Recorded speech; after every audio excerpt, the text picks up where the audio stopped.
India Pakistan వార్లో పాకిస్తాన్కి maximum డ్యామేజ్ని create చేసింది మన బ్రహ్మోస్ మిసైల్స్.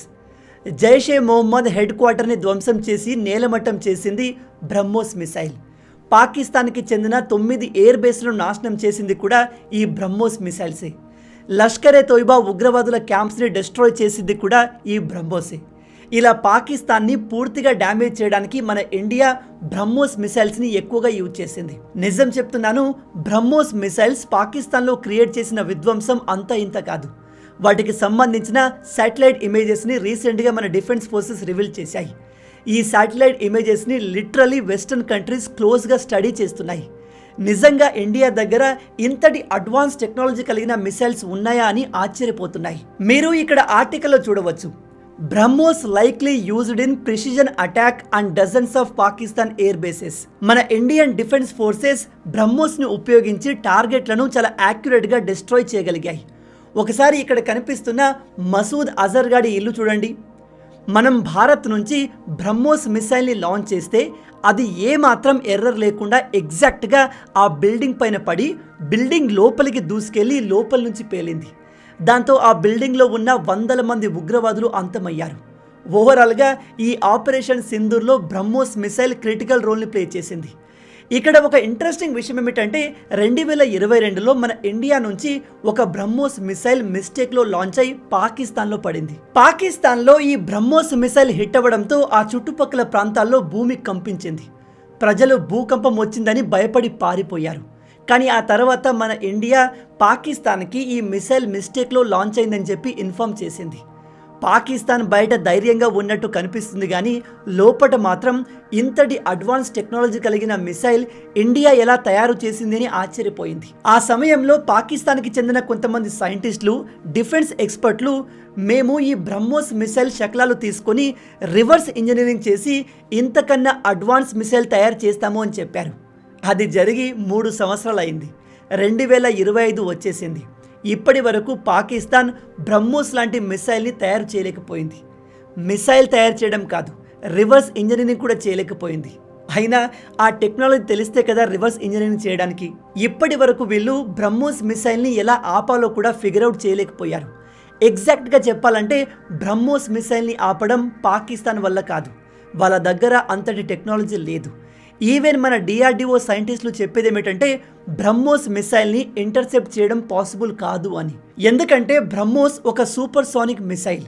ఇక్కడ సూపర్ సోనిక్ అంటే అది సౌండ్ కంటే వేగంగా ట్రావెల్ చేయగలదు. అందుకే ఈ పవర్ఫుల్ మిసైల్ని ఆపడం పాకిస్తాన్ వల్ల కాదు. పాకిస్తాన్లో ఉన్న డిఫెన్స్ ఎక్స్పర్ట్స్, మిలిటరీ అఫీషియల్స్ ఎంత స్టూపిడ్గా ఉన్నారంటే ఒకడు మీడియా ముందుకు వచ్చి చెప్తాడు, మేము సూపర్ సోనిక్ మిసైల్స్ని ఆపేయగలము అని. ఫస్ట్ ఆఫ్ ఆల్ పాకిస్తాన్ మన బేసిక్ డ్రోన్స్ని ఆపలేకపోయింది.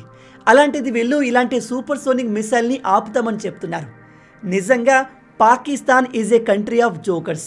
ఆ దేశంలో తెలివైన వాళ్ళు, ఇంటలెక్చువల్స్ ఉండి ఉండొచ్చు, కానీ వాళ్ళు అక్కడి మిలిటరీని క్వశ్చన్ చేయరు.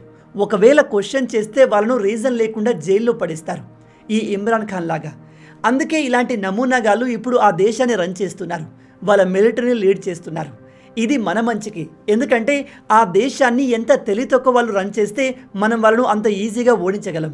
ఈ బ్రహ్మోస్ మిసైల్ తన కేటగిరీలో one of the dangerous and unique super sonic missile.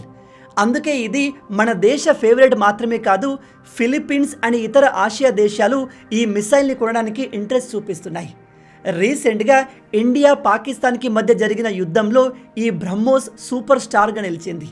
ఈ యుద్ధం మన ఇండియన్ డిఫెన్స్ టెక్నాలజీని ప్రపంచానికి షోకేస్ చేయడానికి చాలా ఉపయోగపడింది. ఇప్పుడు వరల్డ్ వైడ్గా బ్రహ్మోస్ మిసైల్ ట్రెండ్ అవుతుంది. బయట చెప్పట్లేదు, కానీ ఈ వెస్టర్న్ దేశాలు మన మిసైల్ని పూర్తిగా స్టడీ చేస్తున్నాయి. ఈ బ్రహ్మోస్ యూకే, ఫ్రాన్స్ లాంటి దేశాల అడ్వాన్స్ మిసైల్స్కి గట్టి పోటీ ఇవ్వగలదు. అందుకే ఈ వార్ తర్వాత బ్రహ్మోస్కి మార్కెట్లో డిమాండ్ పెరిగింది. అనేక దేశాలు ఈ బ్రహ్మోస్ మిసైల్స్పై ఇంట్రెస్ట్ చూపిస్తున్నాయి. అందుకే రీసెంట్గా మన భారత్ ఈ మిసైల్స్ని ఎక్కువగా ప్రొడ్యూస్ చేయడానికి ఉత్తరప్రదేశ్లోని లక్నోలో కొత్త బ్రహ్మోస్ మ్యానుఫ్యాక్చరింగ్ యూనిట్ని స్టార్ట్ చేసింది. ఈ బ్రహ్మోస్ ప్రజెంట్ అందరి ఫేవరెట్గా ఎందుకు మారింది అంటే ఇది ఆషామాషి నార్మల్ మిసైల్ కాదు, ఇది ఒక యూనివర్సల్ ప్రిసిజన్ స్ట్రైక్ మిసైల్. అంటే ఈ మిసైల్ని మీరు ల్యాండ్ టు ల్యాండ్ శత్రువులను హిట్ చేయడానికి ఉపయోగించవచ్చు. సముద్రం నుంచి ల్యాండ్పై ఉన్న శత్రువుల్ని హిట్ చేయడానికి ఉపయోగించవచ్చు. ఈవెన్ ఎయిర్ టు ఎయిర్ కూడా ఈ మిసైల్ని యూజ్ చేసి ఎనిమీస్ని డిస్ట్రాయ్ చేయవచ్చు.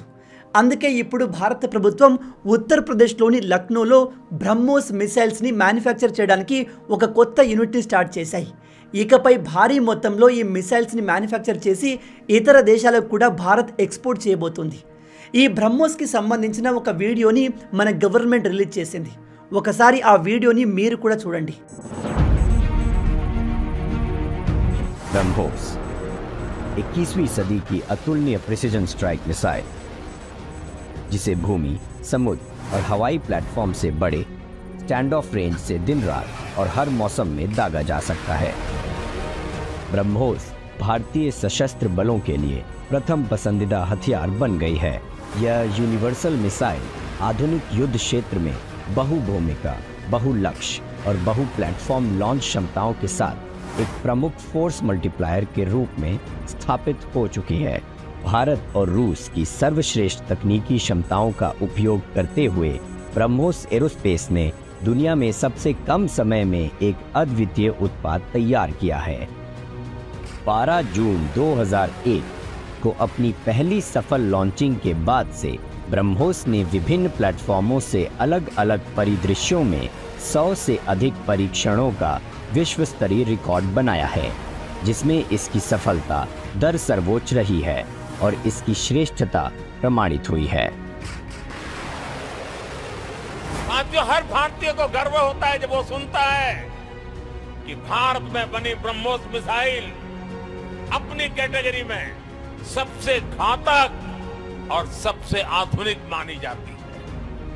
कई देशों के लिए ब्रह्मोस मिसाइल उनकी पसंदीदा चॉइस बनकर उभरी है। ఇక్కడ మోడీ గారు చెప్పింది 100% కరెక్ట్. బ్రహ్మోస్ మిసైల్ తన కేటగిరీలో most dangerous and advance missile. అందుకే చాలా దేశాలు ఈ మిసైల్స్ని మన ఇండియా నుంచి కొనడానికి ఇంట్రెస్ట్ చూపిస్తున్నాయి. రీసెంట్గా పాకిస్తాన్పై బ్రహ్మోస్ చూపించిన విశ్వరూపం ప్రపంచానికి ఈ మిసైల్ క్యాపబిలిటీని చూపే ఒక బెస్ట్ అడ్వర్టైజ్మెంట్ అనుకోవచ్చు. ఉత్తరప్రదేశ్ ముఖ్యమంత్రి అయిన యోగి ఆదిత్యనాథ్ గారు మీ అందరికీ తెలిసే ఉంటారు. ఆయన బ్రహ్మోస్ గురించి మాట్లాడుతూ ask Pakistanis about the strength of BrahMos missile అని చెప్పారు. అంటే బ్రహ్మోస్ ఎంత శక్తివంతమైందో తెలియాలి అంటే పాకిస్తాన్ వాళ్ళను అడగండి అని. ప్రజెంట్ మన ఇండియాలో 2 డిఫెన్స్ ఇండస్ట్రియల్ కారిడార్స్ ఉన్నాయి. ఒకటి ఉత్తరప్రదేశ్లో, రెండవది తమిళనాడులో. ఇప్పుడు యూపీలో ఎస్టాబ్లిష్ చేస్తున్న బ్రహ్మోస్ మ్యానుఫ్యాక్చరింగ్ యూనిట్ మన దేశ మిలిటరీకి ఈ మిసైల్స్ని రెగ్యులర్గా సప్లై చేస్తూ ఇతర దేశాలకు కూడా ఎక్స్పోర్ట్ చేస్తుంది. ఈ మిసైల్స్ని తయారు చేయడం అంత ఈజీ కాదు, చాలా టైం పడుతుంది. అందుకే ఏ దేశమైతే మన దగ్గర నుంచి ఈ మిసైల్స్ని కొంటుందో వాళ్లకు ఎంత త్వరగా వీలైతే అంత త్వరగా మిసైల్స్ని డెలివరీ చేయడానికి ఈ కొత్త మ్యానుఫ్యాక్చరింగ్ ప్లాంట్ని స్టార్ట్ చేశారు. ఈ మిసైల్స్ని తయారు చేయడానికి సంవత్సరాల టైం పడుతుంది. ఇఫ్ మీరు మీ బయర్స్కి ఈ మిసైల్స్ని డెలివరీ చేయడానికి 5 సంవత్సరాలు 6 సంవత్సరాల టైం తీసుకుంటున్నారు అంటే అది చాలా పెద్ద మిస్టేక్. అప్పటికల్లా అంతకన్నా అడ్వాన్స్ మిసైల్స్ మార్కెట్లోకి వచ్చేస్తాయి. ఎందుకంటే డిఫెన్స్ రంగంలో టెక్నాలజీ రోజు రోజుకి అప్గ్రేడ్ అవుతూనే ఉంటుంది, కొత్త టెక్నాలజీ వస్తూనే ఉంటుంది. అందుకే లక్నోలో ఎస్టాబ్లిష్ చేస్తున్న ఈ BrahMos manufacturing unit Indian defence sector మొత్తానికి మంచి బూస్ట్ని ఇస్తుంది. మన ఇండియా డిఫెన్స్ టెక్నాలజీలో మెల్లమెల్లగా డెవలప్ అవ్వడం చూసి వెస్టర్న్ మీడియా మనపైన ప్రాపగండా చేయడం స్టార్ట్ చేసింది. మీరు గమనించండి, ఆపరేషన్ సింధూర్లో వెస్టర్న్ కంట్రీస్కి చెందిన మీడియా హౌసెస్ అన్నీ పాకిస్తాన్కి సపోర్ట్ చేస్తూ న్యూస్లు పబ్లిష్ చేస్తున్నాయి. పాకిస్తాన్ గవర్నమెంట్ అండ్ అక్కడి మిలిటరీ నోటికొచ్చిన అబద్ధాలు చెప్తాయి. ఉదాహరణకి మన 5 రఫైల్ ఫైటర్ జెట్లు కూల్చాము అని చెప్పారు. అలాంటి అబద్ధాల్ని కూడా ఈ వెస్టర్న్ మీడియా న్యూస్లా కవర్ చేసింది. వీళ్ళు ఇండియాకు చెందిన S-400 మిసైల్ డిఫెన్స్ సిస్టమ్ని కూడా పాకిస్తాన్ డిస్ట్రాయ్ చేసింది అని న్యూస్ ప్రింట్ చేశారు. కానీ అవన్నీ అబద్ధాలు. మరి వెస్టర్న్ మీడియా ఈ అబద్ధాల్ని ఎందుకు ఫ్యాక్ట్ చెక్ చేయలేకపోయింది అంటే వాళ్ళు కావాలనే ఇలాంటి న్యూస్లు పబ్లిష్ చేశారు. కారణం, మన ఇండియా ఈ యుద్ధంలో మ్యాక్సిమం రష్యాకు చెందిన వెపన్స్ని, మనం సొంతంగా తయారు చేసుకున్న వెపన్స్ని యూజ్ చేసింది. ఈ వెపన్స్ పాకిస్తాన్ పైన పర్ఫెక్ట్గా పనిచేసి అక్కడి ఎయిర్ బేస్లను డిస్ట్రాయ్ చేశాయి అని న్యూస్ రాస్తే ఆటోమేటిక్గా రష్యన్ వెపన్స్కి మన ఇండియన్ వెపన్స్కి మార్కెటింగ్ చేసినట్టుగా అవుతుంది.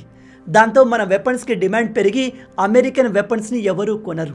ఇక్కడ ఇంకో విషయం ఏమిటంటే మన ఇండియా పాకిస్తాన్కి చెందిన F-16 ఫైటర్ జెట్ని కూడా కూల్చేసింది. ఈ F-16 ఫైటర్ జెట్ ఎవరిదో తెలుసా? అమెరికాది. అమెరికా నుంచి పాకిస్తాన్ తెచ్చుకున్న ఈ జెట్లను కూడా మనం డిస్ట్రాయ్ చేశాము. ఈ న్యూస్ బయటకు వస్తే అమెరికాకు అతిపెద్ద అవమానం.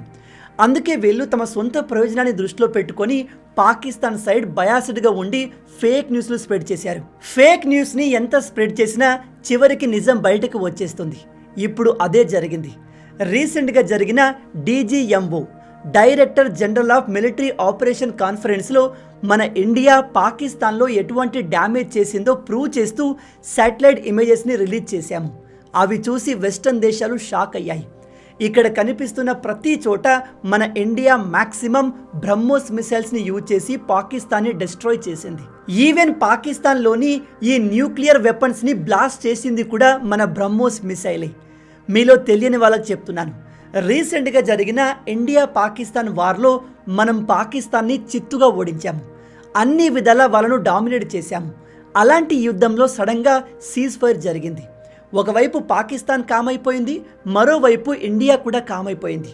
మధ్యలో సీజ్ ఫైర్ జరిగినట్టుగా అమెరికా ప్రకటించింది. ఇదంతా సడన్గా ఎందుకు జరిగిందో తెలుసా?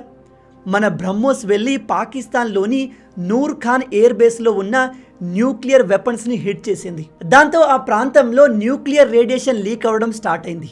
న్యూక్లియర్ రేడియేషన్ చాలా ప్రమాదకరమైంది. అది ఆ ప్రాంతం మొత్తం స్ప్రెడ్ అయితే అనేక మంది ప్రాణాలు పోతాయి. న్యూక్లియర్ రేడియేషన్ లీక్ అయిందని తెలిసిన వెంటనే పాకిస్తాన్ అమెరికాకు చెప్పడంతో అమెరికా పరిగెత్తుకుంటూ వచ్చి ఇండియాను రిక్వెస్ట్ చేసి ఈ యుద్ధాన్ని ఆపింది. లేదా ఈ యుద్ధంలో పాకిస్తాన్ని చిత్తుగా ఓడించడానికి మనం రెడీగా ఉన్నాం. ఈసారి పాకిస్తాన్ అంతు చూద్దామని మోడీ గారు కూడా రెడీగా ఉన్నారు. కానీ ఎప్పటిలాగే చివరికి అమెరికా వచ్చి పాకిస్తాన్ని కాపాడుకుంది.